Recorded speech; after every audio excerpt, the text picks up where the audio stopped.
Hello everyone. आज के इस वीडियो में हम डिमांड को कंटिन्यू करते हैं। लास्ट वीडियो में हमने मांग की डेफिनेशन और वस्तुओं के प्रकार के बारे में पढ़ा था। इसी को कंटिन्यू करते हैं कि लॉ ऑफ डिमांड, मांग का नियम क्या बताता है। मांग के नियम की डेफिनेशन है कि अन्य बातों के समान रहने पर मांग का नियम किसी वस्तु की कीमत तथा मांग मात्रा के बीच विपरीत संबंध को बताता है। ये लॉ ऑफ डिमांड की डेफिनेशन है। मांग के नियम की क्या क्या अजम्पशंस हैं, क्या क्या मान्यताएं हैं। पहली मान्यता है उपभोक्ताओं की आय यथावत रहे, यानी उपभोक्ताओं की इनकम में कोई परिवर्तन नहीं होना चाहिए।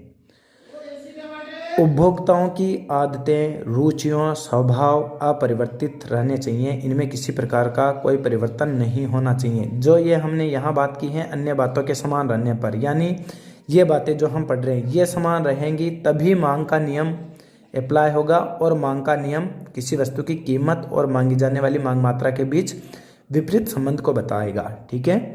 तीसरी एजम्पशंस हैं संबंधित वस्तुओं के मूल्य तथा अन्य वस्तुओं के मूल्य यथास्थिर रहते हैं या रहने चाहिए, उनमें किसी प्रकार का परिवर्तन नहीं होना चाहिए। चौथी अजम्पशंस है भविष्य में वस्तुओं के मूल्य में परिवर्तन की आशंका नहीं होनी चाहिए, यानी भविष्य में भी मूल्य परिवर्तन को लेकर लोगों में या उपभोक्ताओं में आशंका नहीं होनी चाहिए। अगर आशंका है मूल्य परिवर्तन की तो मांग का नियम फेल हो जाएगा या लागू नहीं होगा। नेक्स्ट है वस्तु विशेष की किस्म समान होनी चाहिए। वस्तु की प्रकृति प्रतिष्ठा सूचक या दिखावटी नहीं होनी चाहिए। ये सभी शर्तें पूरी होने पर ही मांग का नियम लागू होता है, और यदि ये जो एजम्पशंस हैं ये फुलफिल नहीं होती तो फिर मांग का नियम फेल हो जाता है या वह पूरी तरह सही साबित नहीं हो पाता। ये मैंने यहाँ मांग के जो वक्र हैं उसको दिखाया है। ये ओरिजिन है, एक्स अक्ष पे है, ओ अक्ष पे, यानी एक्स अक्ष पे मैंने वस्तु की मांग मात्रा ली है और यहाँ ये वाई अक्ष हैं, ओ वाई यानी वाई अक्ष पे मैंने वस्तु की कीमत ली है। यहाँ से देखने पर प्रतीत होता है अपने को कि जब प्राइस P2 थी तब क्वांटिटी Q2 थी। ठीक है। जैसे ही प्राइस में कमी हुई तो प्राइस जैसे ही कम हुई तो डिमांड मांगी जाने वाली मात्रा में वृद्धि हो गई, फिर जैसे कमी हुई तो मांगी जाने वाली मात्रा और बढ़ गई। ठीक है। ये बताता है। या दूसरे रेफरेंस में ऐसे भी दे सकते हैं कि जब कीमत P थी तब मांगी जाने वाली मात्रा Q थी, जैसे ही प्राइस बढ़ी P2 हुई तो मांगे जाने वाली मात्रा Q से घटकर Q2 हो गई, या फिर P से P1 हुई तो मांगे जाने वाली मात्रा Q1 हो गई। इस प्रकार ये डिमांड वक्र ऐसा नेगेटिव स्लोप का बनता है। मांग वक्र का ढाल नीचे की ओर क्यों होता है या मांग वक्र का दाईं ओर झुकाव क्यों होता है, ये काफ़ी बार क्वेश्चन पूछा गया है। या मांग का नियम लागू होने के क्या कारण हैं। तो मांग के नियम लागू होने का पहला कारण है सीमांत उपयोगिता हार्स नियम। दूसरा इसका कारण है प्रतिस्थापन प्रभाव। तीसरा इसका कारण है इनकम इफेक्ट, आय प्रभाव। चौथा इसका रीजन है नए क्रेताओं का आगमन, और लास्ट इसका रीजन है वस्तुओं के विभिन्न प्रयोग। इन सब कारणों की वजह से मांग का नियम नीचे की ओर होता है या दाईं ओर झुका होता है।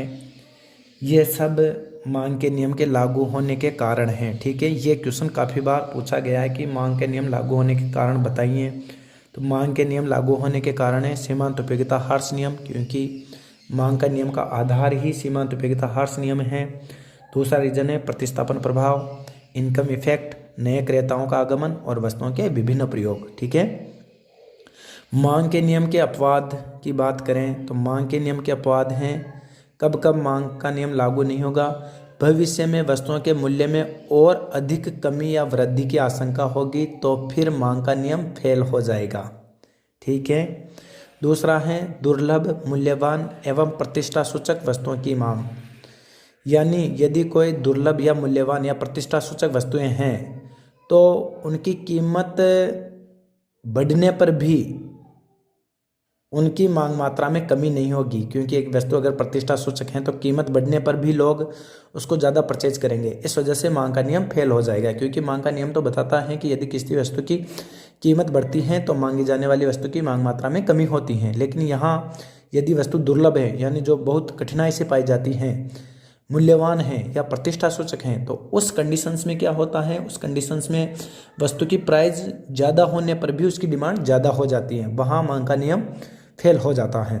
तीसरा रीजन है गिफिन का विरोधाभास, यानी गिफिन गुड्स की दशा में। गिफिन गुड्स से तात्पर्य है कि जिनका कीमत के साथ पॉजिटिव रिलेशंस होता है, वो गिफिन गुड्स कहलाती हैं। नेक्स्ट है अज्ञानता व भ्रम की स्थिति में। लोगों को जब अज्ञानतावश या भ्रम की स्थिति होती है तब भी लोग कीमत बढ़ने के साथ साथ उसको ज़्यादा खरीद लेते हैं वस्तु को, क्योंकि उनको पता नहीं रहता। तो इस स्थिति में भी मांग का नियम फेल हो जाता है।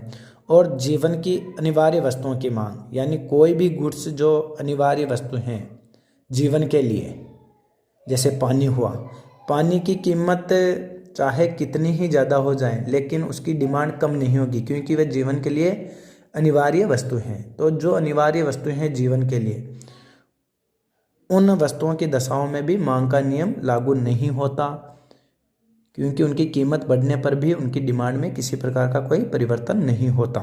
ठीक है।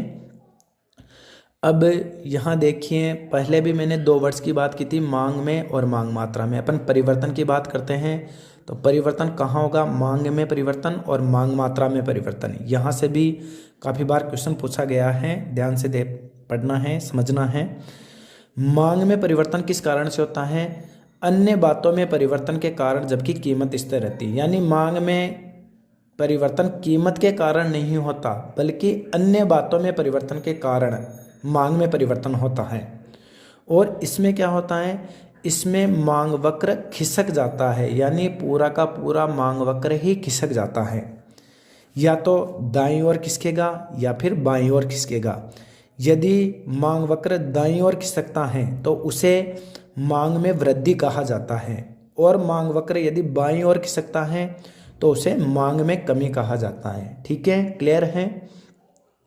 मांग में हमेशा वृद्धि और कमी होती है, क्योंकि मांग वक्र पूरा का पूरा ही खिसक जाता है। अगर राइट साइड खिसकेगा तो मांग में वृद्धि होगी, लेफ्ट साइड खिसकेगा तो मांग में कमी होगी।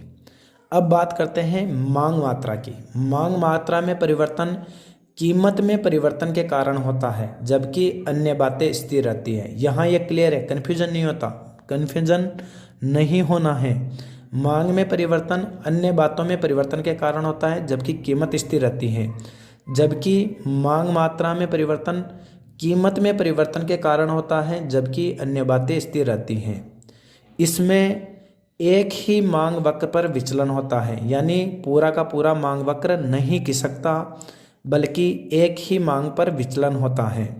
यदि विचलन नीचे की ओर होता है तो उसे मांग मात्रा में विस्तार कहा जाता है, और विचलन यदि ऊपर की ओर होता है तो उसे मांग मात्रा में संकुचन कहा जाता है। ठीक है, क्लियर है। कई बार क्वेश्चंस पूछा जाता है कि मांग में संकुचन से क्या तात्पर्य है, विस्तार से क्या तात्पर्य है, मांग में मांग में वृद्धि और कमी से क्या तात्पर्य है। तो आपको ये क्लियर रखना है कि जब मांग वक्र पूरा का पूरा ही खिसक जाता है, चाहे राइट साइड में खिसके या लेफ्ट साइड में खिसके, तब मांग में यदि राइट तरफ खिसकेगा तो मांग में वृद्धि होगी, बाईं ओर खिसकेगा तो मांग में कमी होगी। एक ही मांग वक्र पर विचलन होता है, यानी मांग वक्र न तो दाईं ओर खिसकता है न बाईं ओर खिसकता है, बल्कि उसमें विचलन होता है। विचलन नीचे की ओर होगा तो विस्तार कहलाता है, ऊपर की ओर होगा तो संकुचन कहलाता है। ठीक है, आगे बढ़ते हैं। मांग में वृद्धि और कमी, यहाँ मैंने डेफिनेशन के तौर पे लिखा है, मांग वक्र का दाईं ओर खिसकना मांग में वृद्धि एवं बाईं ओर खिसकना मांग में कमी को दर्शाता है। मांग मात्रा में एक ही मांग पर विस्तार व संकुचन होता है, नीचे जाने पर विस्तार एवं ऊपर आने पर संकुचन होता है। इसका ये डायग्राम बन गया। यहाँ से आपको समझना है, ये मैंने एक टेबल बनाई है मांग में वृद्धि और कमी की। ये पी अक्ष यानी अक्ष वस्तु की प्राइस लिए हैं, ये अक्ष वस्तु की क्वांटिटी लिए हैं। ये इसमें क्या है, मांग में वृद्धि और कमी किस कारण से होती है, उसमें वृद्धि और कमी होती है अन्य बातों में परिवर्तन के कारण। उसमें प्राइस कांस्टेंट रहती है, इस वजह से मैंने प्राइस कांस्टेंट रखी है। केवल क्वांटिटी में अन्य बातों में परिवर्तन के कारण बदलाव हुआ है। यहाँ 20 से 30 वृद्धि हुई है और यहाँ 30 से 10 वापस कमी हुई है। ये इस टेबल को डायग्राम के रूप में मैंने प्रेजेंट किया है। ये ओरिजिन है, ये एक्स अक्ष है, अक्ष पे अक्ष वस्तु की मात्रा ली है, इस वाई अक्ष पे अपन ने अक्ष वस्तु की कीमत ली है। ठीक है, पहला जो डायग्राम था ये D1 था। ठीक है, जैसे ही वृद्धि हुई तो मांग वक्र राइट और शिफ्ट हो गया, ये D2 पे हो गया, तो ये मांग में वृद्धि को दर्शाता है। और जैसे ही D1 से कमी हुई, ये मांग वक्र पीछे की ओर शिफ्ट हो गया, तो ये मांग वक्र में कमी को दर्शाता है। यहाँ से ये क्लियर है, मांग में वृद्धि और कमी, मांग वक्र का राइट और शिफ्ट हो जाना या पूरा का पूरा खिसक जाना मांग में वृद्धि को दर्शाता है, और बाईं ओर खिसक जाना मांग में कमी को दर्शाता है। वैसे ही विस्तार और संकुचन की मैंने टेबल ली है।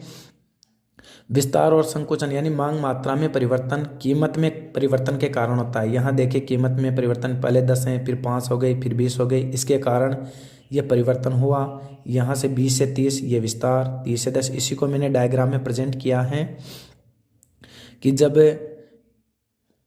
यहाँ कीमत 10 रुपये थी तो यहाँ ये बिंदु था। जैसे ही प्राइस 5 रुपये हुई तो मांग वक्र विचलन होके नीचे की ओर बढ़ गया, तो इसको विस्तार की संज्ञा दी है। और जैसे ही प्राइस 10 से 20 रुपये हो गई तो ये ऊपर की ओर शिफ्ट हो जाता है, और इसे विचलन ऊपर की ओर होता है, इसे संकुचन कहा जाता है। यानी एक ही मांग वक्र पर, इसमें देखिए एक ही मांग वक्र है डी मांग वक्र, इसमें किसी प्रकार का कोई मांग वक्र शिफ्ट नहीं हो रहा, बल्कि मांग वक्र पे ही विचलन हो रहा है। यदि नीचे की ओर विचलन होता है तो उसे विस्तार कहा जाता है, ऊपर की ओर विचलन होता है तो उसे संकुचन कहा जाता है। क्लियर है? अब ध्यान रखना है मांग को प्रभावित करने वाले तत्व कौन कौन से हैं। मांग को प्रभावित करने वाले मुख्य तत्व हैं कीमत, प्राइस मांग को प्रभावित करती हैं। दूसरा है उपभोक्ता की इनकम, वो भी प्रभावित करती हैं। पॉपुलेशन भी प्रभावित करती हैं। संबंधित वस्तुओं की कीमतें भी प्रभावित करती हैं। कंज्यूमर्स प्रीफरेंस यानी उपभोक्ता की प्राथमिकताएं भी मांग को प्रभावित करती हैं। मुद्रा की मात्रा करती हैं, और गवर्नमेंट पॉलिसीज, ये वो सब तत्व हैं जो किसी वस्तु की मांग को प्रभावित करते हैं। ये अपना डिमांड चैप्टर कंप्लीट है। फिर भी किसी स्टूडेंट के यदि समझ में नहीं आता है या समझ में नहीं आई हो कोई बात, तो वो मुझसे संपर्क करके अपनी क्वेरी नोट कर लें, वो मुझसे पूछ सकते हैं मैसेज के माध्यम से। धन्यवाद।